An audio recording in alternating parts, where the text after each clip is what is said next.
Je vous recommande la boutique La Londoloise. C'est Judith Londolé. Si vous voulez être classe, chic, être habillé, être admiré. Parole de mon Pao Mokonzi.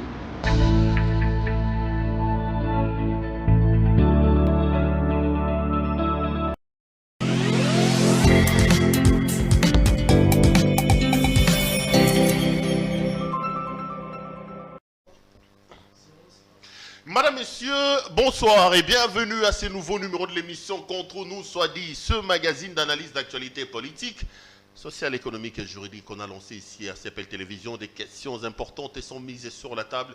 Un invité avec moi sur le plateau pour tenter d'en parler. L'actualité politique dans le pays reste dominée par la loi Tchiani, vous le savez, une loi désormais portée par le député national Ntsingi Mpouloulou. En croire cette proposition de loi, pour être candidat président de la République, il faut être Congolais des pères et de mères. Du coup, un autre Congolais amène une autre réflexion. Ils voudront réfléchir autrement et propose une autre loi sur la nationalité. On parle un peu de la question de la nationalité. Faut-il qu'il soit irrévocable? Faut-il garder l'exclusivité de la nationalité congolaise? Faut-il s'ouvrir comme d'autres nations à d'autres nationalités ou aux doubles nationalités? On parle de cette question-là. Mon invité ce soir, il est à la fois politique et juridique, Maître Constant Moutamba. Maître, bonjour. Bonjour, Monsieur Perrault. Vous allez bien? Ça va. Ça fait toujours un grand plaisir de vous avoir. Hein, merci. avec vos touffes des cheveux, des révolutionnaires. La révolution continue. Oui, toujours. Mais comment on peut être révolutionnaire quand on a été au pouvoir? Je n'ai jamais compris. On mène la révolution pour arriver au pouvoir et mettre en place les réformes calquées sur base de sa révolution. Vous avez été au pouvoir, mais vous dites révolutionnaire au pouvoir. Mais quel est le poste que j'ai occupé au pouvoir? C'est facile. Je voudrais bien savoir. Le fait d'avoir jamais été nommé à un poste, ça fait de vous moins participants à ce régime que ceux qui ont été au pouvoir. Mais écoutez, NOJEC, c'est un regroupement politique autonome qui est légalement constitué dans ce pays et a pour vocation de conquérir le pouvoir. Et jusqu'à preuve du contraire, nous n'avons jamais conquis le pouvoir. Dites-moi, Constant Moutamba, quand vous parlez de la révolution, la révolution, vous les faites sur base de quoi? Quelle est l'idée que vous, personnellement, faites de la révolution? Parce que généralement, pour les africanistes, la révolution veut dire non au néocolonialisme, dire non à l'Occident, dire non aux États-Unis. Surtout que vous avez été à Cuba. Ouais. La révolution, pour vous, c'est quoi? C'est s'opposer à l'idée du colonialisme, à l'idée de l'impérialisme. Monsieur Perrault, c'est après avoir fait ou brossé les tableaux de la situation politique, sociale, économique du pays depuis 60. Nous avons dégagé un diagnostic qui nous a amené à proposer une thérapie appropriée. Ce diagnostic est lequel? C'est que le pays est plongé dans une crise indescriptible depuis 60 parce qu'en fait, il n'a pas de classe politique. Parce qu'en fait, il a un mauvais système politique qui a été mimé du modèle occidental et non adapté à ses réalités socioculturelles. Et voilà ce qui nous a amené, en tout cas, à proposer très rapidement une thérapie qu'on appelle révolution. Il faut une révolution. Il faut faire tabula rasa sur tous les plans. Sur le plan politique, nous proposons évidemment d'adapter le système politique congolais à nos réalités, à nos us et coutumes. Figurez-vous que les élections qui ont été organisées jusqu'ici ont plutôt donné lieu à des vives contestations et pratiquement au schisme social caractérisé. Toutes les élections ont contribué à diviser davantage les Congolais. Souvenez-vous encore que la démocratie qui a été mimée du modèle occidental donne plutôt lieu à l'anarchie, où tout le monde se permet n'importe quoi. On peut se réveiller un bon matin, on tient des discours incendiaires et on s'est dit au nom de la démocratie. On peut se réveiller un bon matin, on bypass l'autorité publique légalement établie, on parle au nom de la démocratie. On peut se réveiller un bon matin, on insulte autrui, on dit au nom de la démocratie, jeter de la saleté sur la voie publique, au nom de la démocratie. Et tout ça, malheureusement, n'a pas participé à la construction d'une nation forte, plutôt à niveler davantage la République vers le bas. Et donc, c'est pour ça que nous avons proposé une révolution totale, une révolution de mentalité, une révolution culturelle. Vous savez que sur le plan purement social, dans notre pays, il n'existe pas en réalité des classes moyennes. Il y a d'une part une classe bourgeoise et qu'il a été non pas à cause des affaires, pour avoir fait des affaires, mais pour avoir volé l'argent de la République, pour avoir eu une opportunité après l'indépendance et pendant la zaïrianisation de se voir attribuer gratuitement, en fait de s'approprier gratuitement certains biens publics et d'avoir bien sûr bénéficié des fruits. Donc il faut une révolution qui va renverser tout ça. Et face à cela, vous avez une classe pauvre, paupérisée, qui malheureusement continue à croire que c'est en recevant de l'argent, et son argent d'ailleurs, de la classe bourgeoise, qu'elle pourra survivre aux intempéries de la vie. Et nous nous disons non, il faut réveiller ces souverains primaires qui est endormi, il faut le conscientiser davantage afin qu'ils prennent suffisamment conscience. Et cela passe par la révolution. Il suffit de vous promener sur les rues de Kinshasa pour voir comment les chauffeurs roulent en désordre, les désordres qu'il y a sur nos routes. Il suffit de voir comment, lorsque un individu, un compatriote est porté aux fonctions publiques, comment il s'enrichit du jour au lendemain. Et donc quand on est porté par exemple comme membre de la CENI, du coup on devient millionnaire. Et ça n'inquiète personne, hein. Vous verrez même, mais à combien millionnaire, à Somi Villa, mais avec quel argent? Et vous verrez que par le passé, il n'a jamais fait le commerce, il n'a jamais fait les affaires, etc. Les jours où il n'est plus aux fonctions, et il redevient pauvre. Non, mais je crois qu'il y a un problème. Et c'est tout ça qui appelle à des réformes abyssales.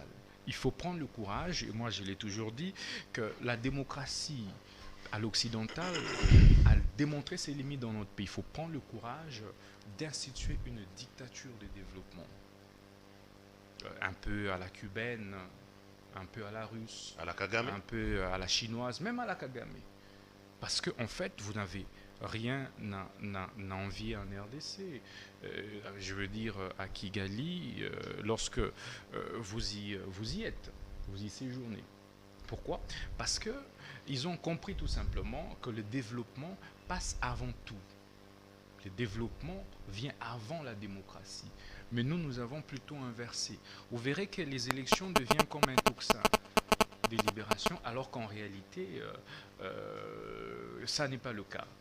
C'est 2023. Tout le monde chante 2023. On pense qu'en fait, après 2023, il y aura changement. Et vous verrez qu'il n'y aura rien. C'était 2018, 2018, 2018. Et aujourd'hui, la situation sociale se nivelle davantage qu'avant. Ça veut dire que le problème du pays est ailleurs. Et cela nécessite, et c'est pour ça que nous avons appelé à un dialogue social. Les Congolais doivent se retrouver autour d'une table pour se réconcilier entre eux. Il faut voir Fayoulou, Moutamba, Katumbi, Kabila, Mouzito, Peroloara. En fait, toutes les catégories sociales, professionnelles des Congolais devraient sincèrement se regarder dans les yeux et puis trouver des solutions réelles aux problèmes du Congo. Bon vent à vous et donc à travers une révolution. Il faut donc une révolution. En fait, si on ne programme pas cette révolution, nous, élite politique, c'est la rue qui nous l'imposera. Puisqu'en fait, les ingrédients, malheureusement, commencent de plus en plus à être, les décors se plantent de plus en plus. Constant Moutamba, vous êtes un homme politique, on parlera politique, mais vous savez qu'aujourd'hui, on est entré d'enterrer pratiquement l'archevêque, l'ancien archevêque de Kinshasa, Laurent Mosengo, le cardinal Laurent Mosengo à Passigna, qui est décédé il y a peu en France. Vous avez connu cet homme-là, certainement. Quelle est l'image que vous gardez de lui? Parce que je sais qu'à un moment donné, il vous a tellement malmené, vous, de l'ancien régime, par ses prises de position. Aujourd'hui, qu'on doit les porter en terre, vous gardez quoi l'image? C'est terminer les inimitiés politiques de l'époque avec le défunt? Ben, vous savez, je garde une image très positive du cardinal Mosengo, d'abord à Kisangani, où j'ai évolué pendant un temps. Il avait été archevêque là-bas, et c'est là que moi je l'ai connu. Et lorsqu'il a été porté cardinal ici à Kinshasa, nous nous sommes encore retrouvés. C'était un homme pétri de valeurs, pétri d'expérience et de moralité. Et c'est pour ça que nous avons proposé sa candidature à un certain moment comme président de la CUNI. Nous nous étions exprimés de manière claire en présentant sa candidature comme étant celle qui ferait le consensus, qui mettrait tout le monde d'accord et qui rassurerait toutes les parties. Malheureusement, il est mort, il est parti plus tôt que prévu.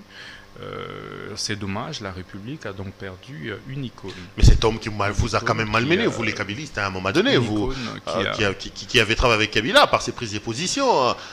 Vous pensiez que c'était un homme politique ou c'était un homme de Dieu? Parce que l'argument à cette époque-là, je me rappelle que la plupart des gens qui étaient dans votre famille politique disaient qu'il garde la soutane, qu'il fasse la messe. À Dieu ce qui est à Dieu et à César ce qui est à Dieu. Et à César ce qui est à César. Aujourd'hui, après sa mort, vous pensez que son interventionnisme au sein du jeu politique était impérieux, était important? Non, mais écoutez, il contribue à l'équilibre du jeu politique. Parlons politique à présent. Constant Moutamba, je vous ai fait venir parce que, bon, aujourd'hui on parle de la loi Tchani, portée aujourd'hui par les députés nationaux Ntsingui Mpouloulou. Dans cette cacophonie des pour, des contre, exclusion, non, protection, verrouillage, vous sortez comme une sorte de troisième voie en amenant une autre loi que vous appelez la loi de la nationalité. Commençons par l'opportunité. Quelle est l'opportunité pour vous, M. Moutamba, à ce moment ici, d'amener une proposition de loi ou de réfléchir sur une loi portant sur nationalité? Vos détracteurs disent non, il veut se mettre en vedette. Il sait à l'heure actuelle que la politique est dominée par cette affaire de Tchani. C'était un opportuniste. Moutamba cherche des opportunités pour qu'on parle de lui. Est-ce qu'il était opportun? Pourquoi penser à une loi sur la nationalité à l'heure actuelle? Vous savez, d'abord je dois rappeler aux uns et aux autres que la politique est aussi faite, tout comme la vie, des opportunités. Il faut savoir les saisir au bon moment. Parce qu'en fait, la politique se joue sur les momentum. Il y a un élément clé en politique, c'est le momentum. Le président Félix Tshisekedi n'aurait pas quitté Genève pour s'assumer. Pendant ce moment-là, il ne serait pas devenu président de la République. Et donc, pour revenir maintenant à votre question, vous savez, M. Perrault, j'ai écrit modestement sur la question de la nationalité depuis de cela une dizaine d'années. Lorsque j'ai fini ma licence en droit à l'Université protestante au Congo, j'écris mon mémoire sur la question de la nationalité congolaise. Quand j'ai fini, et donc les gens peuvent le retrouver sur Internet, parce que c'était publié dans mes mémoires online. Après, j'ai approfondi ma recherche sur la question, étant donné qu'elle soulevait et continue de soulever des débats et des défraiements chroniques au sein de la société congolaise.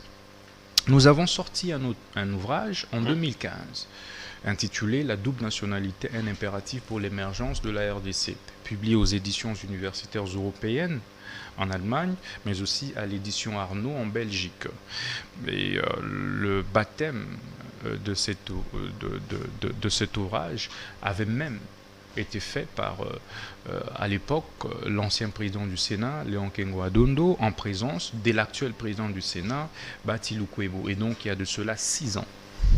Et au moment où je vous parle, la deuxième édition de cet ouvrage sous presse, où nous avons démontré depuis lors et même mené des plaidoyers sur la nécessité d'ouvrir la nationalité congolaise, en démontrant que le principe de l'unicité et de l'exclusivité était suranné. À l'époque, nous avions déjà estimé le rôle et l'impact des transferts d'argent des Congolais vivant à l'étranger vers la République démocratique du Congo, qui était évalué, et aujourd'hui encore, à plus ou moins 10 milliards de dollars dans le double quasiment de notre budget national.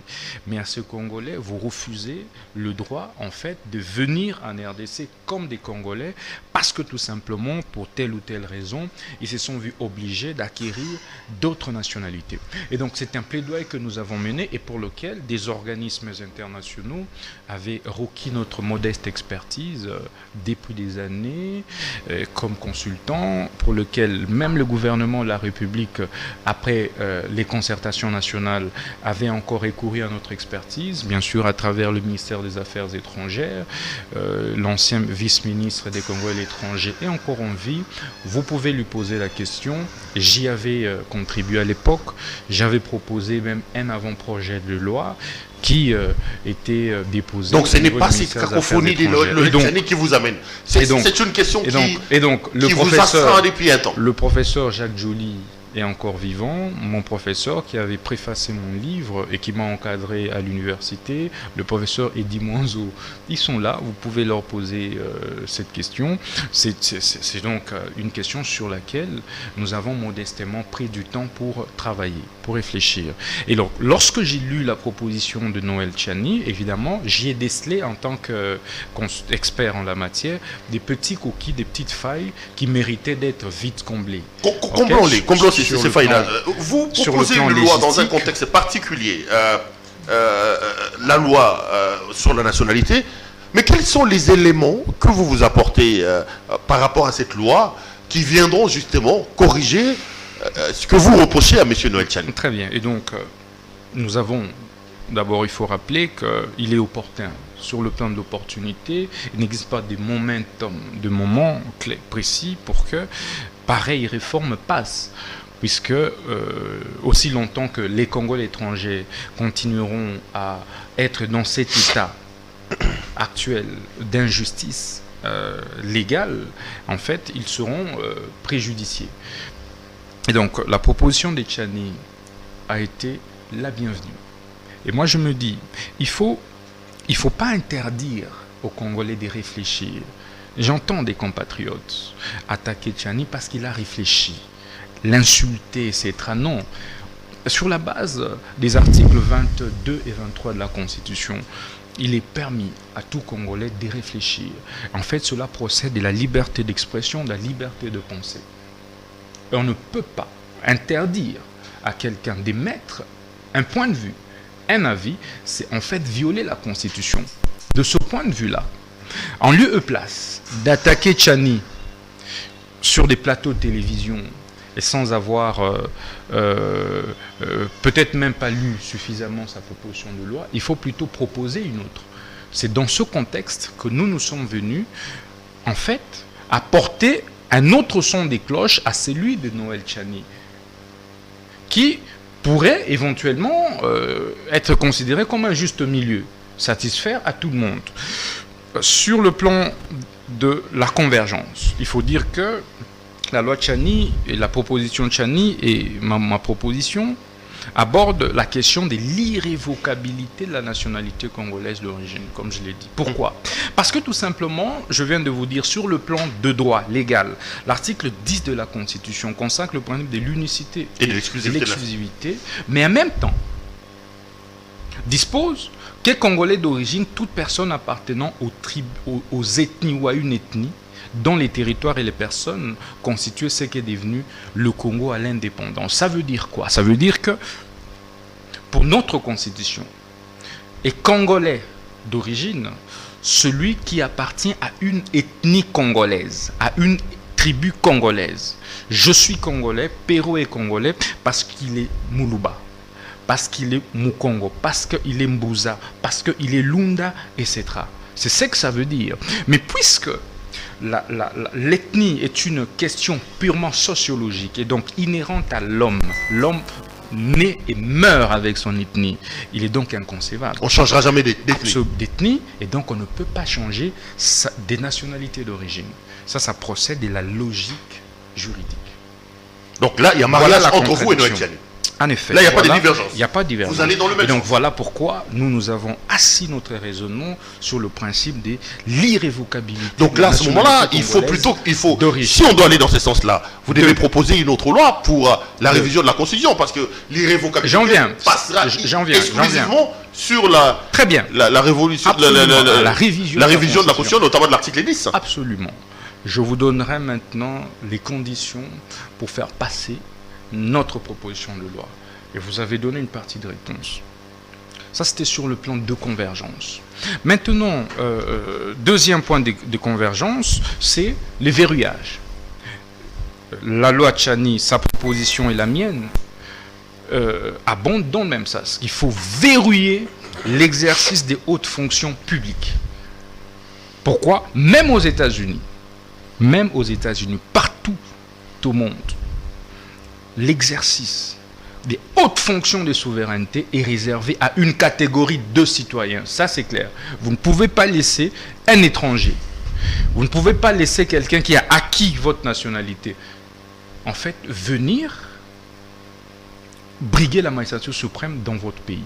Et c'est pour ça, je disais, aux États-Unis, par exemple, pour devenir président de la République, quoique né de père et de mère, vous devez avoir été né sur le sol américain. Je dis bien sur le sol américain. Papa na yo azali américain, maman na yo américaine, mais balobelio et sengeli obotamana États-Unis. Et donc, si déjà dans ces vieilles et grandes démocraties, il y a ce genre de verrou, à plus forte raison dans notre pays, aussi fragile, qui n'a que 61 ans d'indépendance, d'existence comme nation, comme État. Et ça, c'est sur le plan de convergence. Maintenant, divergence. Contrairement à la proposition de Tchani, ma proposition ne définit pas ce qu'il faut entendre par fonction de souveraineté ou haute fonction publique. Ma proposition laisse cette compétence à l'acte réglementaire, donc au ministre ayant la justice dans ses attributions, à travers un arrêté des mesures d'application de la loi.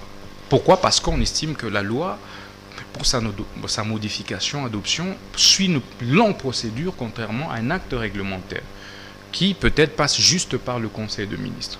Non, mais ça avons estimé, vous laissez les choses libres. Tout ministre pourra donc faire un acte réglementaire selon ses tendances, selon... Est-ce qu'en faisant ça, monsieur... J'en viens. Est-ce que vous ne laissez pas votre loi à la merci de tout changement, de toute modification, selon les humeurs et les tendances d'un ministre? Non, pas du tout. Parce qu'il faut savoir ce qu'il faille entendre par fonction de souveraineté. Vous ne pouvez pas, par exemple, à mon point de vue, dire que être député est une fonction de souveraineté. Être député provincial est une fonction de souveraineté. Être maire est une fonction de souveraineté. Être bourgmestre, etc. Mais ça ne peut pas figurer dans une loi sur la nationalité. Il y a plusieurs hypothèses, comme j'ai dit. Il n'a pas tort, lui, d'avoir carrément catégorisé et énuméré toutes ces fonctions au niveau de sa proposition de loi. Mais nous avons dit, nous devons laisser ça à la compétence du ministre ayant la justice. Encore que cet acte-là passe toujours par le Conseil de ministres pour sa délibération, donc par un organe. Deuxième point de divergence, c'est que la loi Tchani, comme vous l'avez dit, réserve l'exercice des fonctions de souveraineté aux seuls Congolais de père et de mère. C'est là le problème. C'est là le problème. Ouais. Alors que ma proposition de loi exclut plutôt de l'exercice des fonctions, des hautes fonctions publiques, les Congolais bénéficiaires de la double nationalité et de la nationalité congolaise d'acquisition. Les naturalisés, eux, ne peuvent pas prétendre être président de la République. Ils ne peuvent pas. Parce que, ceux qui détiennent d'autres nationalités ne peuvent pas prétendre. Ne peuvent pas prétendre. Donc, pourquoi? Parce que tout simplement, ici, il s'agit d'un choix qu'un citoyen a opéré. On dit on a ouvert la nationalité congolaise, mais où il faut des garde-fous, il faut des soupapes de sécurité pour éviter d'exposer la République à la merci de l'ennemi. Puisque dans les relations internationales, il n'y a pas d'amitié, il n'y a que des intérêts qui comptent. Il peut arriver que demain, la République démocratique du Congo entre en conflit, en guerre contre son voisin X, contre le Rwanda, contre le Burundi, contre la Tanzanie, etc. Mais il faut que nous ayons à la tête du pays, que nous ayons à la tête de certaines hautes fonctions, des compatriotes qui, évidemment, ne soient pas soupçonnés des conflits d'intérêts. Non mais ça peut être aussi la même chose. Et donc j'en viens. Vous dites pratiquement la même chose avec Noël Tiani, Non. sans lui dire. Non. Si c'est ça la raison, c'est pas et si on a un président qui a une mère rwandaise, un père congolais, c'est pas la même ses oncles sont au Rwanda, Non. ses autres oncles sont ici. Non, c'est pas Et la en même cas de conflit d'intérêts, Non, c'est pas. non, c'est pas la même chose, j'en pas la même conviens. chose. Mais l'explication que vous donnez J'en viens. peut également être utilisée par Noël Tiani. Mais je n'ai pas fini. On peut déballer des explications en des mêmes termes, mais le fond reste différent. On est d'accord. Noël Tiani parle de père et de mère. Moi, je parle de père ou de mère. Pourquoi moi je parle de père ou de mère? Parce que tout simplement, un Congolais qui naît, parce que je rappelle rapidement, c'est une question de droit. Il y a deux catégories de Congolais. Donc la nationalité congolaise. Il y a la nationalité congolaise d'origine, il y a la nationalité congolaise d'acquisition. Deux catégories. Et dans la première catégorie, la nationalité congolaise d'origine, il y a trois sous-groupes. On est Congolais d'origine par appartenance. Parce que l'on appartient à une ethnie dont les personnes et les territoires ont constitué la RDC à l'indépendance. On est Congolais d'origine par filiation. Ça veut dire on est né d'un père ou d'une mère. Je dis bien d'un père ou d'une mère congolaise. Pas d'un père et d'une mère. Et troisième catégorie de Congolais d'origine, troisième sous-groupe, c'est Congolais par présomption de la loi. Ça veut dire tout nouveau-né trouvé en République démocratique du Congo est réputé Congolais d'origine. Tout enfant né sur le sol congolais, mais dont les parents sont étrangers et connus, mais leur loi nationale ne reconnaît que le ius soli, ça veut dire le droit du sol. Mais puisque leur enfant n'est pas né sur leur sol, au risque de tomber dans l'apatridie. L'apatridie, c'est l'absence de nationalité de patrie. Les conventions internationales, notamment la Déclaration universelle des droits de l'homme, de l'enfant, etc., et notre loi sur la nationalité donne la possibilité à cet enfant d'être congolais d'origine. Voilà les trois types de Congolais d'origine. Et la loi, voilà, et la loi ne distingue pas les avantages selon ces trois sous-groupes, ces trois types de Congolais. La loi dit d'origine. Or, d'origine couvre toutes ces trois. Voilà, tous ces trois, évidemment, sous-groupes de la catégorie nationalité d'origine. Et il y a ce qu'on appelle la nationalité d'acquisition, deuxième catégorie de Congolais. D'acquisition, c'est par la naturalisation, vous en avez parlé, par mariage, par adoption, par option, par le fait de naissance et résidence. Et nous, dans notre proposition de loi, nous ajoutons même un autre sous-groupe de nationalité congolaise d'acquisition. C'est la nationalité d'acquisition par adjonction du territoire. Parce que dans notre constitution, il est prévu que soit nous puissions perdre une portion de notre territoire, soit nous puissions ajouter une portion du territoire étranger à notre territoire. Donc, ceux qui appartenaient à un territoire qui a été adjoint au territoire congolais, acquiert d'office, donc ces groupes de compatriotes, là, des citoyens, acquiert automatiquement la nationalité congolaise, non pas d'origine, mais plutôt d'acquisition. Et donc ça, c'est une modeste innovation que nous avons apportée dans notre proposition de loi. Et donc, ça, c'était pour planter le décor. Maintenant, j'en viens sur un exemple pratique. Le premier a déconstruit, en fait. Vous verrez qu'avec cette énumération, on a déconstruit, tant soit peu, l'idée de deux pères et de mères, pour dire qu'il n'y a pas eu spécification, différenciation, distinguo entre ces sous-groupes. Tous sont des Congolais d'origine au même titre. Et vous verrez que dans toutes les lois conscientes, c'est Congolais d'origine, sans distinction aucune. Maintenant, vous prenez les cas d'un enfant né d'une mère congolaise et d'un père étranger. Je veux dire belge, par exemple. Mais sa mère appartient à la lignée royale. Et cet enfant est appelé à hériter du trône royal du côté maternel. On est d'accord. La coutume le lui permet. Qu'il soit de la peau blanche ou de la peau qui ressemble à la mienne, cet enfant, la coutume lui reconnaît le droit d'hériter du trône royal du côté de sa mère. Par exemple, s'il s'agit des Baloubakat, eh ben, qui sont aussi matriarcats, comme c'est le cas avec les Bakongo, etc. Et cet enfant a bien le droit d'hériter du trône. Tout en étant métis, tout en étant absolument, tout en étant. On va l'appeler prince, on va l'appeler princesse, et après, on va l'appeler empereur. Mais puisque vous acceptez, et la coutume accepte, que cet enfant soit appelé prince, et quand il arrive chez vous, vous êtes de sa tribu, vous vous levez avec honneur dû à son rang, pourquoi vous refuseriez à cet enfant le droit d'être président de l'Assemblée nationale? D'être votre président de l'Assemblée nationale, vous député de cette tribu, de cette ethnie. Il y a un problème de logique.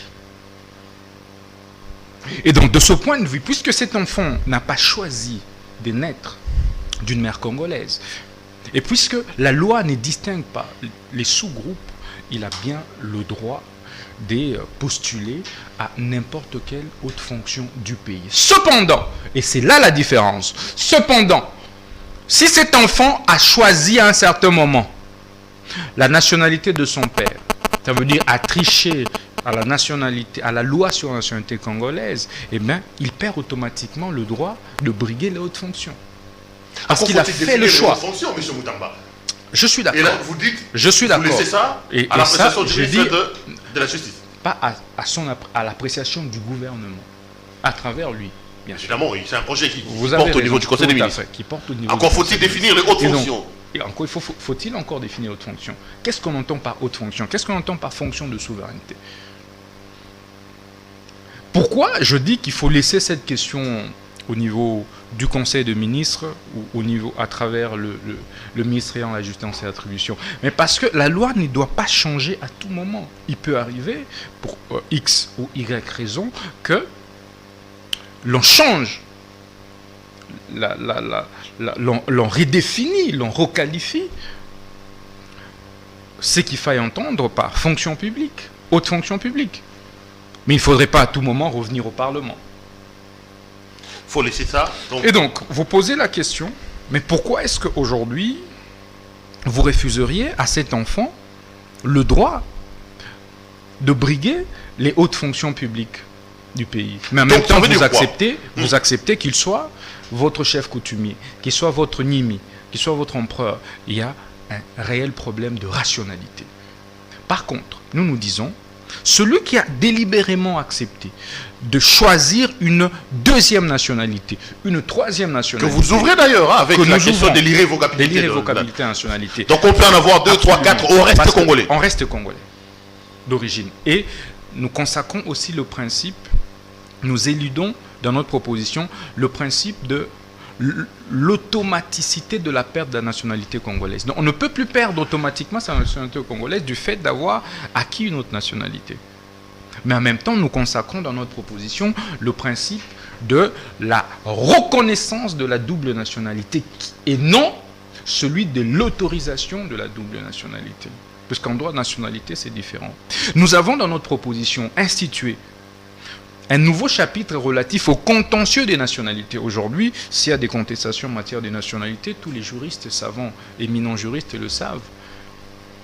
On ne sait pas avec précision quelle est la juridiction compétente. Parce que de plus en plus, la compétence est prétorienne et non légale. Nous avons voulu, tel que c'est le cas pour toutes les autres matières, puisque en droit administratif, la compétence est d'attribution, que cette compétence soit légalement et clairement attribuée à une juridiction X avec une procédure claire. Nous avons dans nos propositions de loi en même temps proposé, et nous proposons d'ailleurs là, que ce soit les tribunaux de paix. Nous proposons une autre procédure, tout à fait compétent pour connaître des contestations en matière de nationalité. Ouais, comme c'est le cas et tout, non, yaza congolais. Oui, on va devant le tribunal de paix. Territorialement compétent.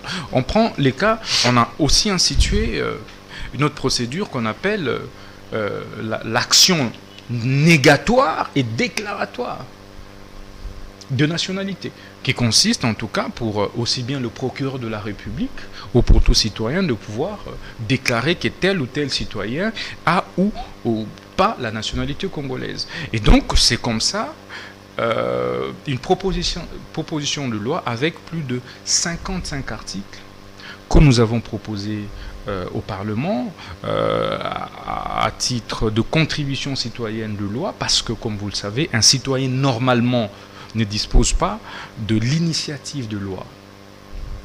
Ceci revient soit à un député ou sénateur, on parle de la proposition de loi, à un projet de loi, lorsque cela provient du gouvernement, dans son ensemble en tant qu'organe.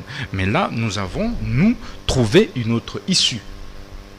C'est la contribution citoyenne de loi, où tout citoyen a la latitude de proposer une initiative de loi au bureau, puisque la Constitution ne l'interdit pas, et le bureau aura la libre appréciation de pouvoir l'endosser ou pas, en le soumettant à la soumettant. Mais pourquoi vous n'avez pas fait endosser à un député? Ils sont quand même 500, Constant Moutamba. Vous allez me dire qu'il n'y en a aucun dans les 500 qui a trouvé intéressant votre projet de loi pour pouvoir l'endosser? Non, mais comme j'ai dit, puisque la Constitution ne me l'interdit pas, je viens de le dire. Vous savez, il est un principe en droit qui dit ubi lex uluit dixit, ubi lex noluit stacuit. Mais aussi, ce qui est important, c'est que, à partir du moment où la Constitution a clairement donné, a clairement indiqué la procédure pour pouvoir faire adopter une proposition de loi, mais sans clairement nous refuser cette possibilité, nous avons laissé à la libre appréciation du bureau. Donc pour nous, c'est une contribution. Vous avez rencontré, que vous avez déposé en main propre auprès des présidents de chambre, juste pour qu'eux puissent voir comment ils peuvent endosser cela. Ça, c'est la première possibilité. La deuxième possibilité, c'est que nous soyons invités au débat au niveau, par exemple, de la commission PAJ, pour pouvoir apporter notre contribution ou enrichir la loi Tchani. Puisque les gens peut-être ne savent pas, à partir du moment où on a déposé une proposition de loi, elle est appelée malheureusement à être charcutée par des propositions, des amendements, des amendements des députés et sénateurs. On va terminer cette émission. J'espère que vous avez suffisamment expliqué. Je voulais quand même que vous disiez un mot, sort un peu de votre loi, monsieur Moutamba, pour parler un peu à la Commission électorale nationale indépendante. Vous savez qu'il y a déjà des tractations et certains ont déjà commencé à déposer les candidatures. Est-ce que vous avez un candidat que Mosengo, à un moment donné, vous l'avez soutenu, il est parti? Est-ce que la NOJEC, qui est votre structure, a un candidat sur qui il porte son choix? Et quel est le portrait robot d'un bon président de la Commission électorale nationale indépendante selon vous? Vous savez, Monsieur Perrault, nous avons porté sur la place publique le débat sur le consensus autour des questions des réformes. Nous avons été parmi les premières structures politiques à avoir conditionné les réformes électorales par un consensus préalable que nous avons qualifié de dialogue électoral. Pour nous, nous voulions que le président de la République convoque une commission quadripartite, opposition, majorité, société civile, confession religieuse, qui serait chargée de définir une grille des réformes à présenter au Parlement pour la mouler en loi. Ceci aurait pour avantage de faire endosser le processus électoral par tous les acteurs. Malheureusement, la loi sur la CUNI a été de manière cavalière votée au Parlement, chose que nous avons dénoncée. Et comme vous le savez, il y a encore 2 semaines, Nogec devait être dans la rue. Mais bon, pour des raisons de Covid, le gouverneur de la ville n'avait pas souhaité que nous puissions marcher, et nous avons obéi en bon citoyen, et donc nous continuons à estimer que la voie royale pour aboutir aux réformes est naturellement de passer par le consensus. Sans consensus, nous aurons des élections malheureusement biaisées. Sans consensus, nous aurons une fois de plus assisté à des hold-up électoraux que nous avons décriés par le passé, et nous allons davantage diviser les Congolais. Et donc pour nous continuons à croire que le président de la République va convoquer les citoyens que nous sommes, les acteurs politiques, les acteurs sociaux, autour d'une table pour discuter de la question des réformes électorales en son état actuel. La loi sur la CUNI favorise malheureusement la majorité au pouvoir. Vous le savez, c'est 5-5-5. Donc 5 majorités, 5 sociétés civiles, 5 oppositions. Mais vous le savez bien que la société civile en RDC est politiquement étiquetée. Je suis désolé. C'est soit société civile opposition ou société civile majorité. Et dans des cas comme celui-là, où c'est la majorité qui fait passer, qui valide les candidatures à l'Assemblée nationale, elle ne voudra pas valider les candidatures d'une société civile acquise à l'opposition que nous sommes. Et donc ce sera 10 contre 5. Ces déséquilibres, nous l'avons dénoncé, nous continuons à les dénoncer. Et c'est pour ça, nous demandons une fois de plus le consensus autour de la question, mais le moment venu, à partir de la semaine prochaine, Nogec va devoir se prononcer de manière claire sur sa participation ou non, ça veut dire les dépôts de sa candidature ou pas au niveau d'un des organes de la CUNI. Constant Moutamba, merci d'être venu nous voir. C'est moi qui vous remercie. Madame, Messieurs, cette émission est terminée. Je rappelle que ce soir, notre invité, c'était donc Maître Constant Moutamba, qui est venu nous expliquer, nous parler de sa loi, qui d'une certaine manière a modifié un peu, corrige la loi dite Tchani. Je vous retrouve pour un autre numéro. Merci à l'équipe technique qui a fait un travail remarquable. Merci également à vous de nous avoir suivis. Allez, bonsoir chez vous.